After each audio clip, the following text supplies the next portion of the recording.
Hello, my friends, and welcome to episode 176 of the Kiss Army Nation podcast. I'm one of your hosts, Pasquale Varia. And I am Claudia Spera. Welcome to the show, everyone. If you're into the world of Kiss podcasting, you definitely know our next guest. Along with her husband, Xander, she is the co-host of a fun, youthful, and insightful show called Kiss Army Things. Together, they dive into the music, history, and culture surrounding the iconic band. Kiss Army, let me introduce to you Daphne Talkington. Welcome to the show.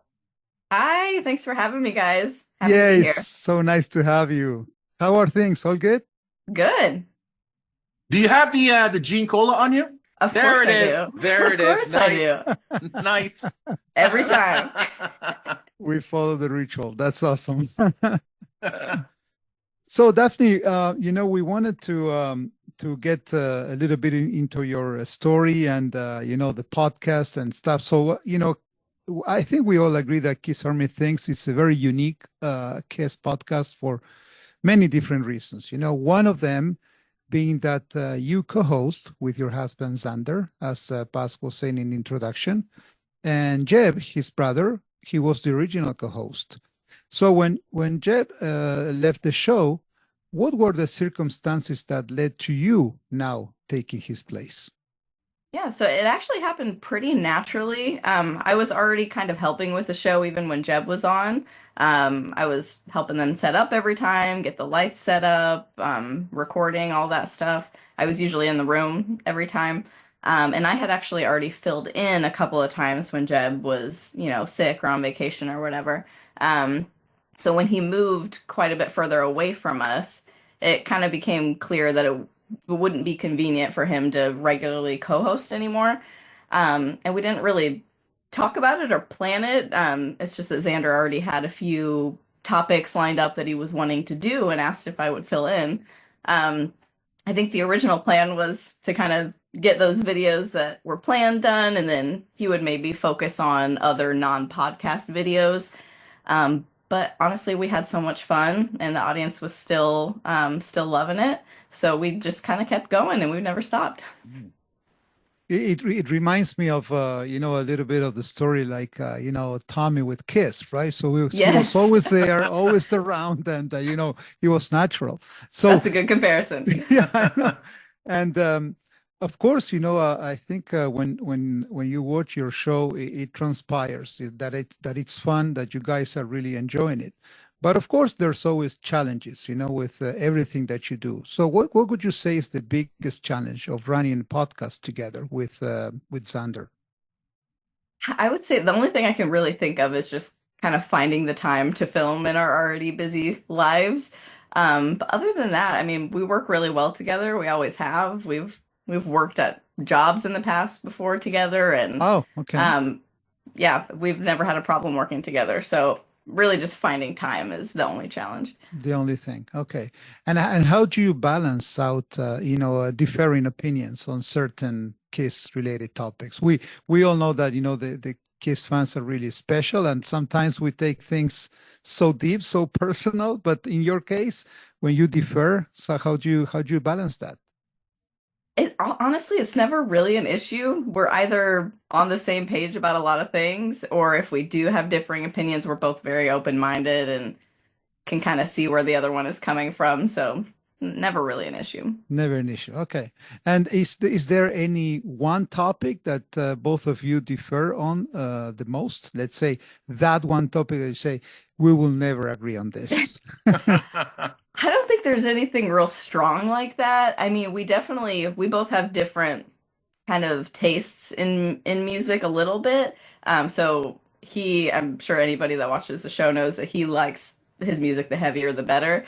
And I don't necessarily, not always. So he definitely leans towards the heavier Kiss albums, whereas my favorites are the poppier, like 80s stuff. So okay. I would say our favorites definitely differ. Okay. That's what I want to touch on, actually, because, again, your podcast is unique because it's a husband and wife team, which is really cool. But what I find even cooler is that from what I know from the show, you didn't start off as a Kiss fan. So first of all, tell us, what are some of your musical influences? Yeah, so I've been a huge Beatles fan my entire life, probably almost as long as Xander and Jeb have been Kiss fans. So that's probably my number one musical influence. But I did also grow up liking other rock bands, like Zeppelin, Queen. I love David Bowie. There's more modern artists that I'm into as far as rock goes, or like Greta Van Fleet, The Warning.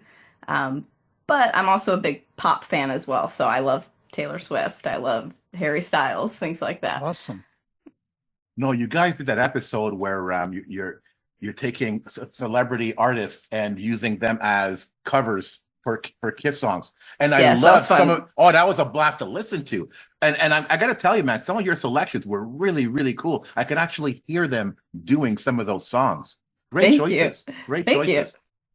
So, I work with a lot of colleagues around your age, and they have similar interests as you musically. But I got to tell you, man, they can't be bothered with Kiss. Now, how did you make that leap into liking a band like Kiss? I don't think it was too big of a leap for me since I already was kind of into some bands from the similar era. Um, but I already knew some of their songs and everything and liked them. I just never really dug into them. I would say really just meeting Xander and Jeb. We met when we were in high school. Um, just seeing how passionate they were about Kiss. They make being a Kiss fan look so much fun that I couldn't help but be interested. So as soon as I started digging into the music on my own, I pretty much loved it immediately.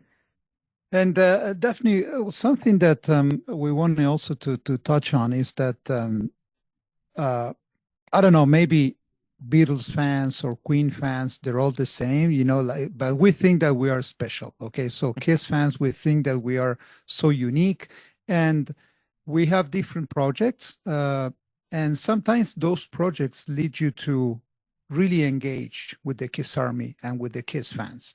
Is that your case? So now, as you know, as a result of the show, you're very well known in the Kiss community. So are you engaging with your audience and the Kiss Army as a whole, or you just do the show with Sander and you leave it there? As far as engaging directly with our audience, apart from the show, that's definitely more Xander's league than mine. He runs all our social medias and everything, but I do read all the comments every single time. I love reading the comments, and I also love interacting with the Kiss Army in real life. So meeting people at concerts and expos and things like that, I love that kind of stuff. So I'm not a huge on social media kind of person, which is ironic, seeing as I we have an online show. But so a lot of that is more Xander, but I definitely love reading comments and interacting with the community in any way I can. Okay, okay. And we've said it, 1,000 times on the show. Our Kiss fandom has become more about the fans than it has about the band itself. And now with the band not touring anymore, so that's all we have left. And I think we're all very happy with that. So do you find it's the same? Is that the show kind of and the fandom and the relationship with Kiss fans?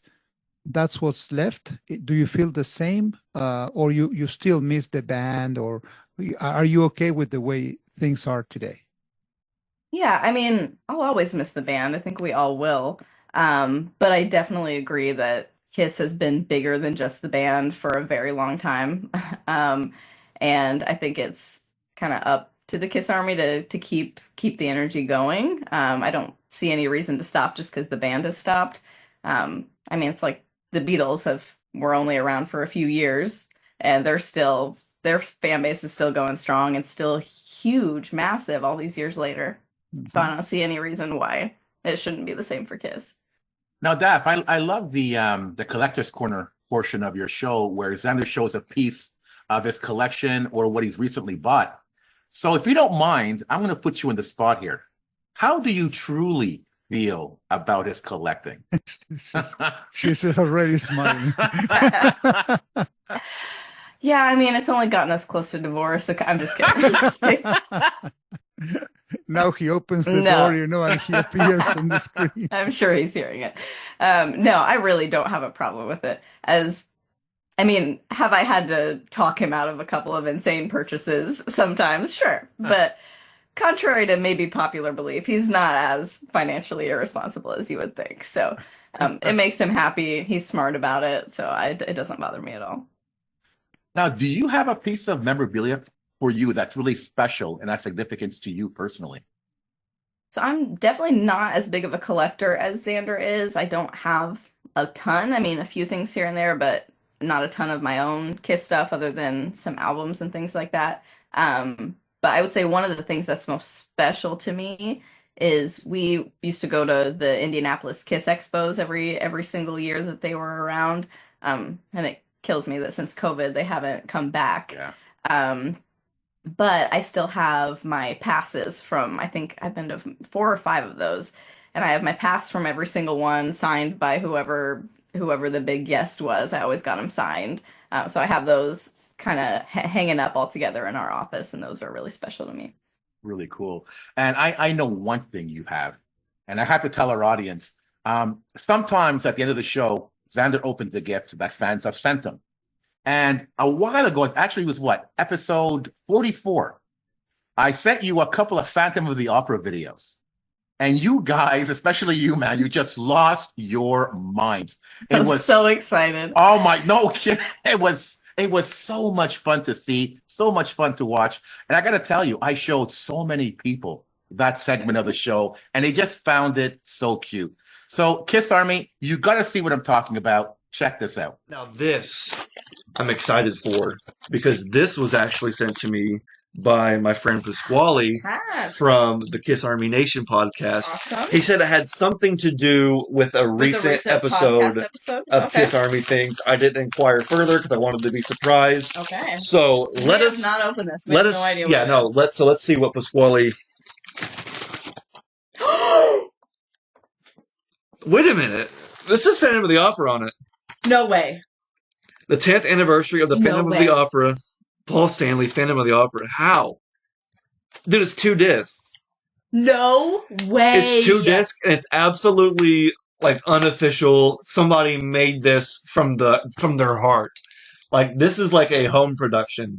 Somebody has like a fan copy. Look how legit like has like logos at the bottom.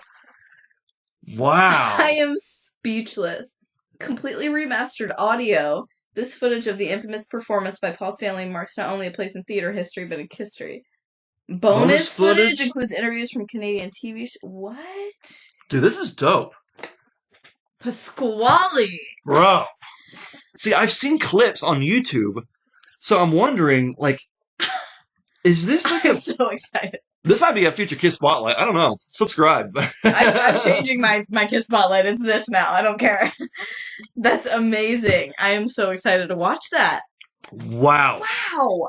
I can't believe he has that. I know. This is insane because I knew that there are like clips and different pieces of footage out there. I think Paul has, look how happy you are. I'm so excited. Paul has a professional copy, he says, but no, now we have our own. I'm going to pop this in and we're going to have fun. We're watching this tonight. We're going to have fun. There's still more.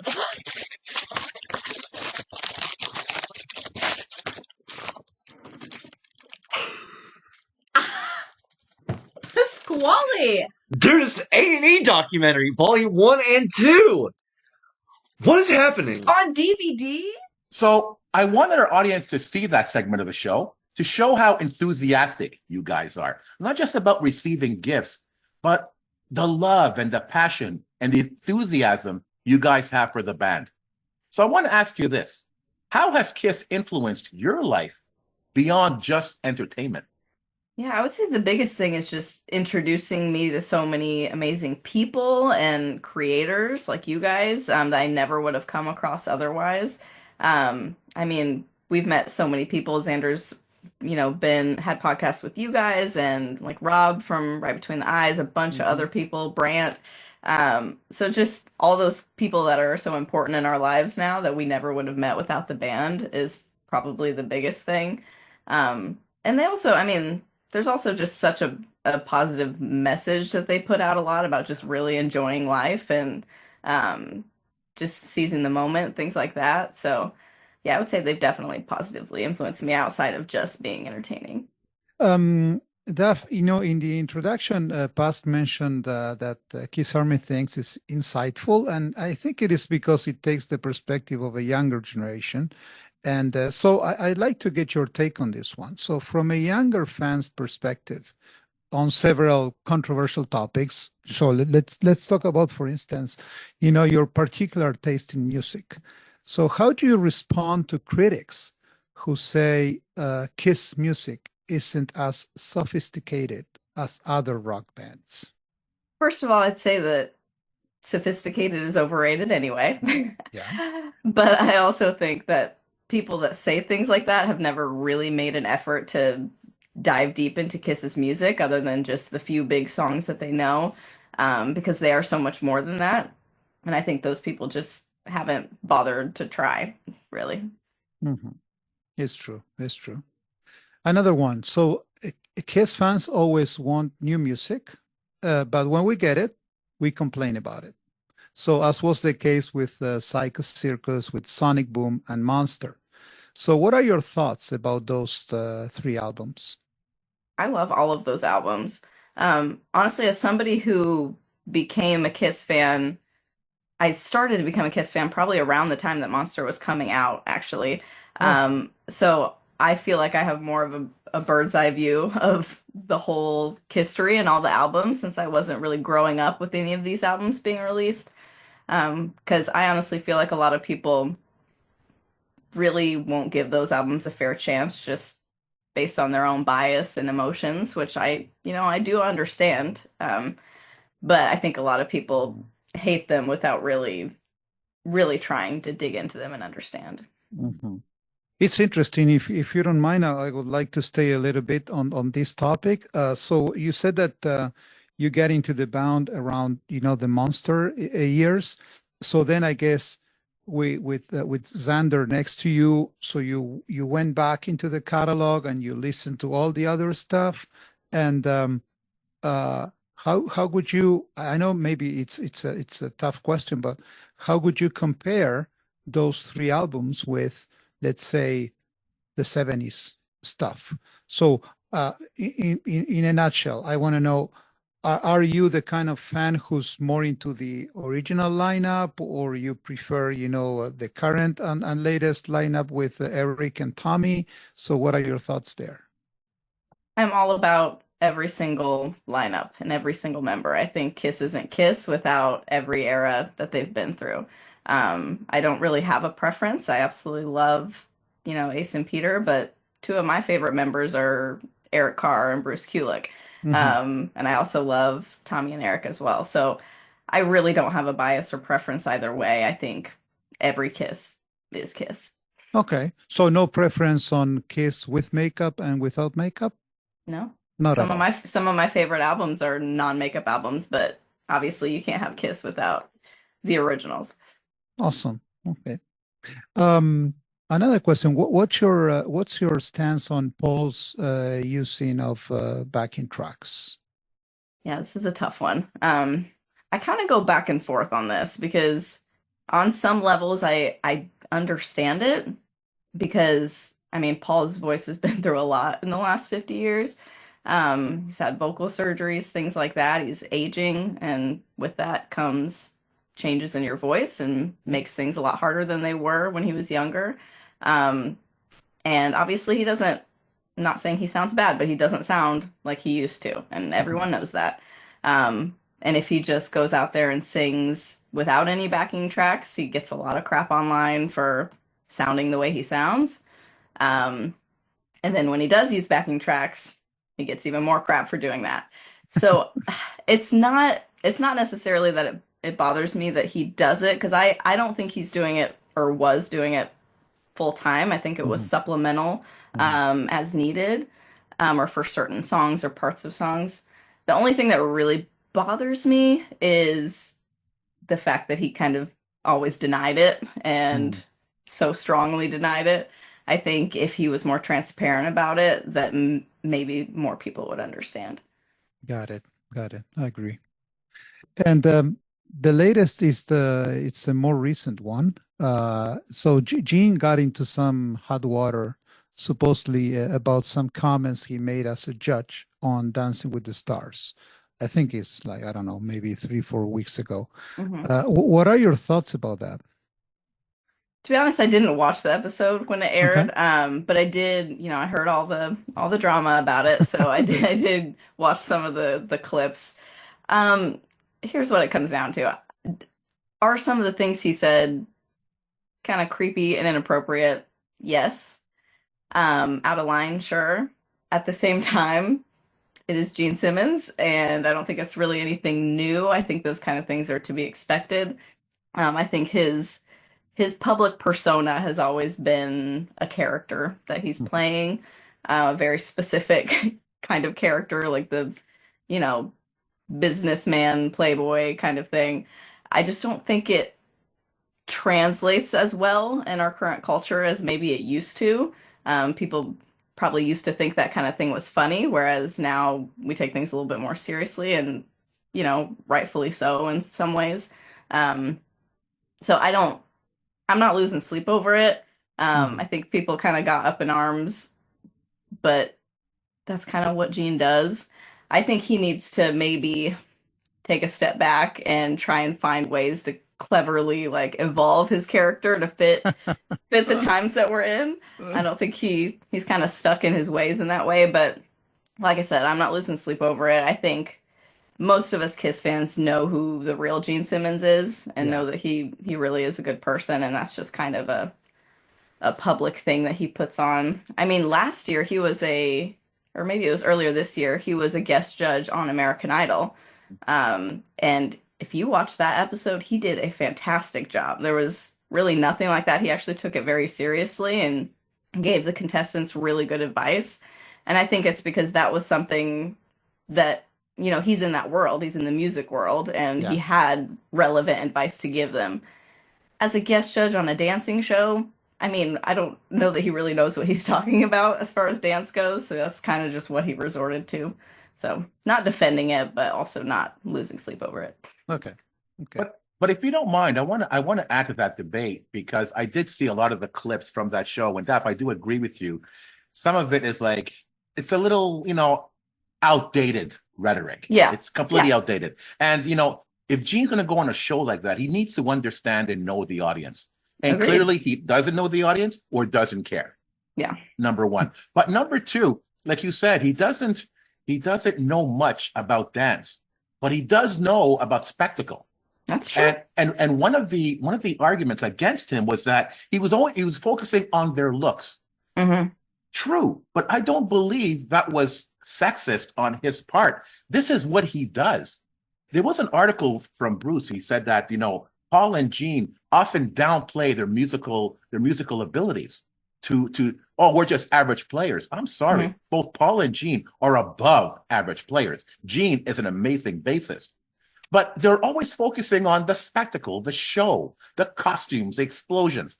And I think that was the direction that Gene was going on Dancing with the Stars. It's, the eye candy, the visuals. Did you give me enough of that? Because I don't know much about the dance part, but if I got the spectacle, whether I'm a dance fan or not, I'm going to enjoy it. And I think that's what a lot of today's fans didn't understand about Gene, was that direction that he was taking.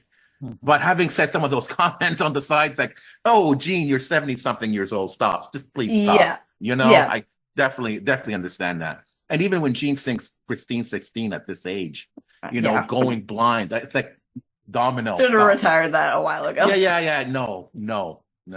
Claudio, what are your thoughts about that? I'm with you on this one. I fully agree. And if there's someone in the show business who can actually speak of how to have an impact visually, it's Kiss, right? Yeah. So they made an empire out of an image and a show. They basically created a rock and roll show as we all know it today. And I agree with you. So to me, Gene will never say that he doesn't know anything, right? So Yeah. then he's going to jump into a Dancing with the Stars show no matter what, but he's going to speak, from another perspective. And I'm with you guys. So some of his comments were a bit outdated and creepy, but it's always controversial. Everything that Gene Simmons says will be taken with a different view. Okay. Yeah. Now, maybe if it's another person who says the same thing, he couldn't have had the same impact, on the media. Definitely. Definitely. Agreed. Yeah. Okay, so Daphne, I want to talk a little bit more about your Kiss fandom. So for you, which Kiss song resonates, and why does it hold such significance for you? So I have a couple. My first one's cliche, but I can't help but mention it, would be Forever from Hot in the Shade. Yeah. That's always been mine and Xander's kind of song, and it was our first dance at our wedding, so that definitely has a special place in my heart. But another one of maybe my favorite Kiss song, honestly, is I'll Fight Hell to Hold You from Crazy Nights. Yeah. Oh, wow. Nice. Yeah. I love that song. I've loved it from the first time I heard it. And it's just incredible. Paul's vocals are crazy on that song. He could sing, that guy there. Oh my God. Yes, he could. I love Bruce's guitar on that song. It's just fantastic. And it's one of those, real epic, dramatic kind of us against the world kind of love songs. I just love it. That's funny you say that, Daphne, because oftentimes when I listen to your show, I go, yeah, I agree. I agree. Like, we have so much in common musically. The last episode, you guys were talking about Read My Body. And you guys like that song. Hello, that me song. too. Me too. I know it's weird, but I just love it. I just love it. And I love how you guys go into the lyrics of the songs and the deeper meaning behind it. As a listener, I listen to these songs 1,000 times. I get a deeper appreciation for the songs listening to your album reviews. It's fantastic. Thank you. I love doing that. Oh, yeah. It's great. It's great. Now, something that Claudio mentioned earlier, he's asking you to compare, the last 3 albums with classic albums. So a similar question. If you can go back in time to witness Kiss in any era, which era would you choose and why? That's such a hard question. Because the 70s was such an iconic time that I would love to experience the magic of. So that's definitely a contender. But as I keep saying, I'm a sucker for the 80s stuff. And I just love the high energy of those tours, like Crazy Nights, Hot in the Shade. So I may have to go with one of those. And like I mentioned, nice. Bruce and Eric are 2 of my favorite members. So to be able to see the band in that form in the late 80s would be so cool. Oh, yeah. That's unfortunate for me. I checked out in the 80s. So Yeah. I missed a lot of the 80s Kiss. I got back in 89, so I was fortunate enough to see Hot in the Shade. That was an amazing show, an amazing set list. Yes, absolutely. So coming back now to the present, what would you say is the most epic Kiss experience you've ever had? That's hard too, because every concert I've been to has been epic for its own reasons. But I mean, I think it was Fort Wayne at towards the beginning of the End of the Road tour in 2020, right before, literally maybe a month before COVID hit, and shut down concerts and everything for a while. Is the closest I've ever been to the stage. We were about 6th row, and Paul flew straight over our heads, which was awesome. So that is definitely up there. But we did also see them in Dayton, Ohio, in 2022, and we got to do the sound check package, which we had never done before. And so just getting that was our only chance to do sound check, and getting to do that was so awesome. We got to kind of hang out behind the scenes with other Kiss fans that were waiting beforehand. We actually met up with Rob from Right Between the Eyes for the first time in person that day. So the 3 of us just hung out while we were waiting. Eric Singer actually came into the room that we were all waiting in, and everybody, kind of got everybody's attention. So that was really cool. So those 2 shows were definitely up there, but I also have to shout out the Kiss Expos that I mentioned earlier, because those were always so epic. Getting to actually meet, people like Ace Frehley, Bruce Kulick, Eric Singer, Tommy Thayer in person. We even met Doc McGee one year. It just was so, so cool. And just getting to talk to them in a more intimate setting like that was just unforgettable.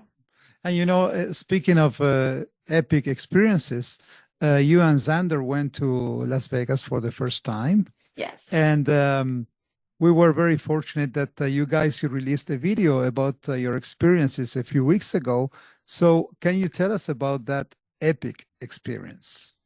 Oh my gosh, it was amazing. So I highly recommend if anybody is ever able to get out to Las Vegas to the Rio to see Kiss World. That's really the only reason we went. It was like a 1 day, super quick trip, but it was fantastic. So they have like glow in the dark. It's like black light Kiss Monster Mini Golf, 18 holes, and I mean you can check out the video we posted, but videos and pictures do not do it justice. It is huge. Everything is glowing. There's these amazing paintings all over the wall, like depicting big moments in history. There's like giant guitars and boots and things like that. And there's Kiss music blaring the whole time. They had music videos up on the wall, things like that. It was just so much fun. And it was kind of dead when we were in there. There was nobody else really in there. So we were just singing and dancing the whole we were playing golf. It was so much fun. And the people that worked there were so nice. I think they just loved how enthusiastic we were, because I think they get a lot of people that may not be Kiss fans, may just be staying at that hotel and decide to check it out because it's there. Tourist, a tourist. Okay. Yeah, just because it's cool and it's there, and it's really inexpensive actually to do the whole experience. So they were just excited to see how excited we were. The mini golf was fun, but then we also got to go into the Gene Simmons museum that they have there. So there's a museum of all his collection. It's actually not all of his collection, but a lot of it. You could spend hours in there and still not see everything. It is just densely packed with merchandise from every era. It's so cool. We had such a great time, and I would definitely go back, and I recommend anybody who's able to check it out. Daph, I saw a couple of pictures posted, and there's the boots there, so you can put them on and you sit down there. Yes, I'm glad you mentioned that. Yeah, you actually get to put on the demon boots when you're in there, and they are even heavier than you would imagine. Like I was almost falling out of my chair because they just start leaning one way and taking you with them. But it was so fun to be able to have that. That's beautiful.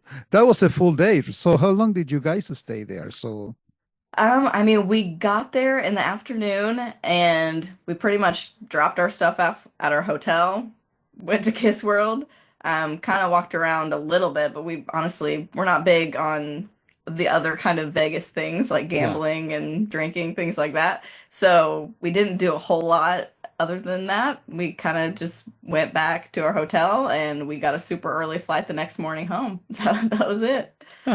You were literally there 24 hours? Yeah, less than 24 hours. I love you guys. Oh my God. That's You're nuts. nuts. I love it. Yeah, that's the only reason we went. Oh, I didn't realize that. Yep. Another surprise was at the end of that video you guys released. Xander didn't buy much. I would have lost my mind at the gift shop over there.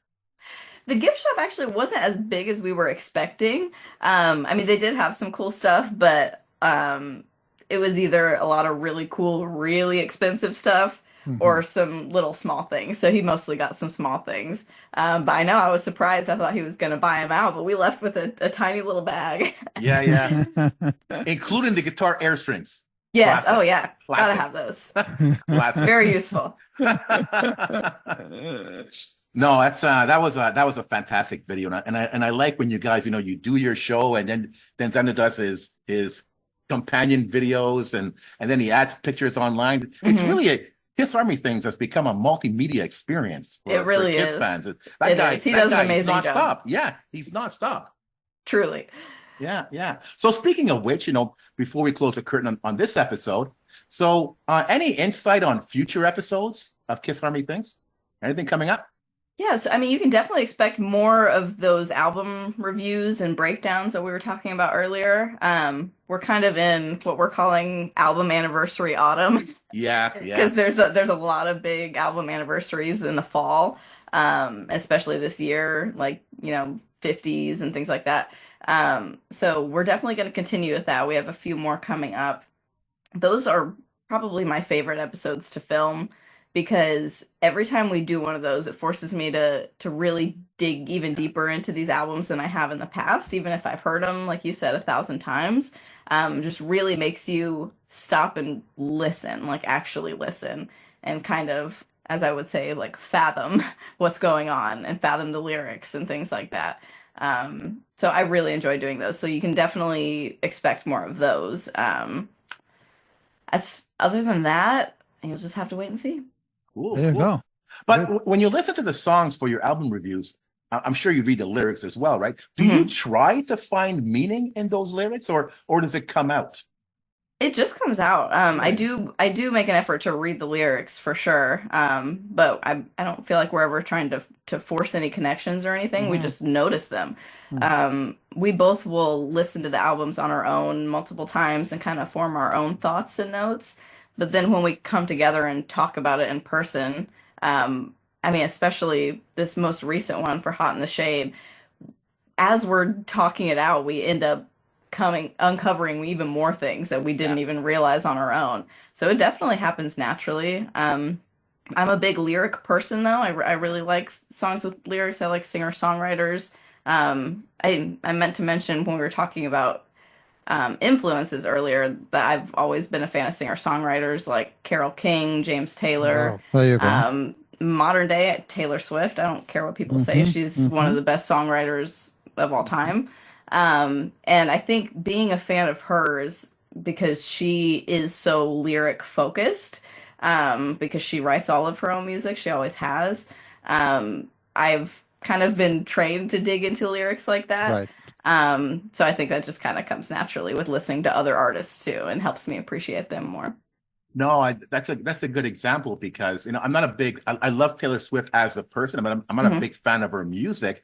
But you're right, it's because I'm not listening to the lyrics. Hmm. I watched her documentary, and the process that she goes through in Oh yeah. writing her songs, Hmm. Yeah. and the songs in the documentary was from the album Reputation. Hmm. I listened to the album and I think I really enjoyed it because I understood Yeah, where she was coming from. Yeah. exactly. And this is Yeah. what you do with these Kiss songs and these Kiss albums. And I think it's fantastic. And I think it's clear that you and Xander don't talk about it before the show. You're Yeah, we talking try about not it. to. Yeah. And it's like sometimes it's like, oh my God, I didn't realize that. Oh my God, I didn't see it that way. I love that interaction you guys have with each other. It's Yeah, so natural and organic when you do it. yeah. It's not scripted at all. No, sometimes when we are, obviously we're both listening to the albums a lot, so they'll get stuck in our heads, and so we'll Yeah, be yeah. singing them around the house. And we sometimes we get tempted. We're like, oh, like I want to say this, and we're like, no, we gotta save it. We gotta save it for the podcast. Exactly. No discussion. Exactly. Oh What I my also God. like about your show is that lately you've been doing like several episodes on a particular theme. So we did the Hmm. tribute theme in the summer, and now Yep. you're doing the anniversary themes now. Yep. I'm not sure if that's planned or not, but I think it's great for the show, I think. It kind of just ended up happening. Right. The the tribute album Summer started with, I think it was the anniversary of Kiss My Ass. So we started talking about that, and that just got us thinking about other Kiss covers and things like that. So then we just kind of it just naturally continued. And then, like I said, there's a lot of anniversaries this fall. So yeah, it wasn't really overthought or overplanned. It just kind of happened. That's cool. That's cool. And it would be a future episode that you would love to do. What would it be? That's a good question. I would like to, I mean, we've always talked about we dream big, so we've always talked about having a really cool guest on the show. I mean, we've had a lot of cool guests on Yeah. the show. Yeah. Alex or Xander has had um oh, who was I going to mention? Us. Oh, That's yeah, of Yeah. course. Absolutely. He's had all kinds of cool people on already, but we've talked about, what if someday we can get like Bruce Kulick or somebody like that on. yeah. Yeah. And we at this point know people that know him. So it's I'm putting it out there. It's a possibility. That would be really cool. Of course. It's for the taking. Absolutely. Yeah. So, listeners can find you obviously on YouTube, but tell us about how people can get involved with your Patreon. Yeah, absolutely. So if you want to support our show directly, the best way to do that is on patreon.com/kissarmythings. If you definitely don't have to. We're always going to be on YouTube, but if you choose to support us, you get a lot of behind the scenes type videos, bonus content, special giveaways, whatever Xander feels like doing that week. It's always something new. So we really appreciate the people who support us on there. And every dollar we make on there, we put directly back into the show. So we really appreciate that. Mm-hmm. I just have one more question. You guys are only on YouTube. Any possibility that you're going to branch out into audio only? I'm not sure. We've talked about it before. I don't think Xander really has any desire to branch out and posting audio only. I don't know that we'd have much of an audience that would want that. Mm-hmm. I feel like we're a very visual show as well, so I don't know how well it would translate to just audio, because we show a lot of things, and he does, kind of his collector's show and tell at the end. So we'd have to kind of describe in a lot more detail what's going on, but I think we're more of a visual show. We'll probably stay that way. Mm-hmm. All right. So Daph, all I can say, it's been a tremendous pleasure to have you on the show. As we said during the episode, you are very unique. The way you say things and the way you present stuff. But I have to say that to me, what stands out, it's your energy. The dynamic that you put in the show between you and Xander, and it's really refreshing. With the 50 years old band, where most of the fans are in their 50s, 60s now. Your take on the band and the music and the merch, it's truly unique. And but again, let me just say this, and then I'll pass the ball to Pask. What transpires through the screen is that there's two beautiful people there. You and Xander are truly awesome, and you truly love, that you show the love for the band in a good way. No intention of arguing or even you take your point, you give your opinion, but all of that in a positive way. And to me, this is what we need these days. So we don't need any negativity, any kind of controversial stuff, fighting with each other. And just for that, I have to thank you, because I think you add a lot of value to the Kiss world. No, thank you. I really appreciate that. We feel the same way about you guys. In fact, I forgot to mention this whole time the shirt I'm wearing right now. There you go. Yes. I almost forgot because you can't see it. I love it. Very nice. I love it. But we feel the exact same way about you guys. I feel like we have a niche little circle of creators that are all very, very positive and focused on just the fun of being a Kiss fan. So yeah, I appreciate that. No, in case our listeners don't know, Xander is our graphic designer. He basically designed this logo. The logo, our promos, everything. He's basically designed the look of the show. That's all him, and it's fantastic to work with him. And I also want to say that, Daphne, I watched the show from day one. I've seen every single episode, haven't missed one. And I remember when you first got on the show, and I thought that was a real kick in the butt for the show, because you got a young person's perspective, which you had already with Xander and Jeb, but you had a woman's perspective, and then you had the dynamic of husband and wife team on the show. I think it changed the show. I don't want to say drastically, but it changed the show. Definitely. And I really enjoyed the interaction between the two of you, and how, in a sense, you've grown together as husband and wife, as Kiss podcasters.